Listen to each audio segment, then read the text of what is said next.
राजस्थान प्रशासनिक हल्के में जिला कलेक्टर अरुण कुमार हसिया का चौंकाने वाला प्रण चर्चा में है।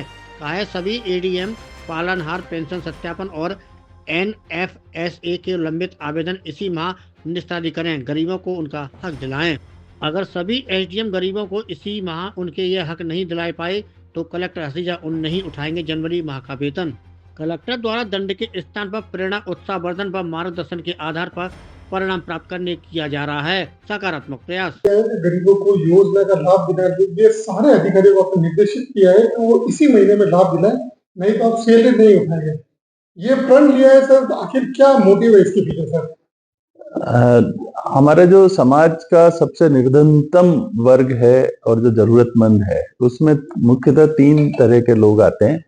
एक तो जिनको एनएफएसए के तहत गेहूं प्रतिमाह मिलता है।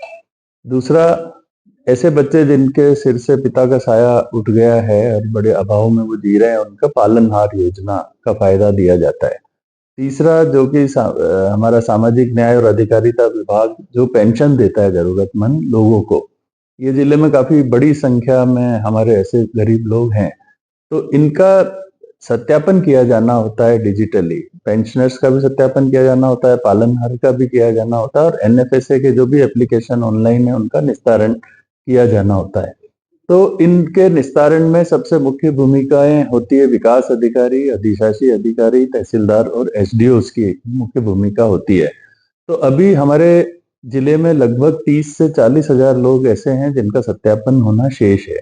हालांकि हम राज्य में द्वितीय स्थान पर हैं, पर मैं उसको उचित नहीं मानता। जब तक हमारे जिले के 30 हजार लोगों का सत्यापन नहीं हो जाता तो उनको सरकार से मिलने वाली जो सुविधाएं हैं, एक बच्चा जिसका पिता नहीं है उसको जो प्रतिमाह राशि मिल रही है वो नहीं मिलेगी।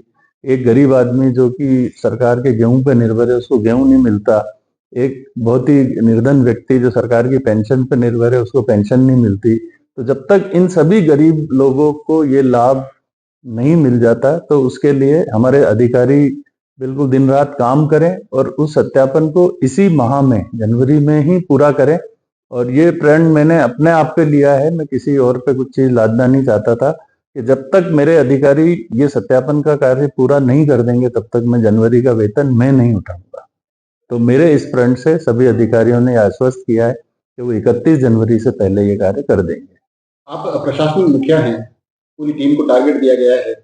टीम पर कितना विश्वास है कि वो पूरी पुरजोर कोशिश करेंगे कि न केवल जो वंचित हैं उन तक लाभ पहुंचे, बल्कि उनके जो बड़े अधिकारी हैं उनका ये प्रण भी मतलब वेतन ना कटे इस तरह से बना रहे? हाँ, मुझे मेरी टीम पे पूरा विश्वास है क्योंकि हमने जैसे एक अभी कृषक अधिकार पंजीयन पखवाड़ा चलाया, उसको लेके शुरू में हमारे कर्मचारियों का काफी प्रतिरोध भी था और उनको समझ में नहीं आ रहा था कैसे हम कर पाएंगे।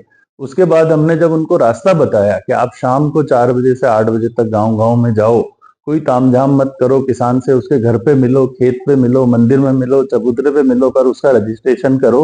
तो उसके इतने अच्छे परिणाम आए हैं कि 15 दिन में हम लगभग 15,000 लोगों का, किसानों का रजिस्ट्रेशन करने में सफल रहे हैं और मुझे पूरी आशा है कि अगले 15 दिन में हम पूरे इसको 100% परिणाम को प्राप्त कर लेंगे। तो मुझे मेरी टीम पर पूरा भरोसा है, पर उनको एक टारगेट देने के लिए, एक कमिटमेंट देने के लिए मैंने ये प्रण लिया है और ये प्रण केवल सैद्धांतिक रूप से नहीं लिया है, मैं ये इंश्योर करूंगा कि सभी 100% सत्यापन होगा, उसके बाद ही मैं जनवरी माह का वेतन उठाऊंगा।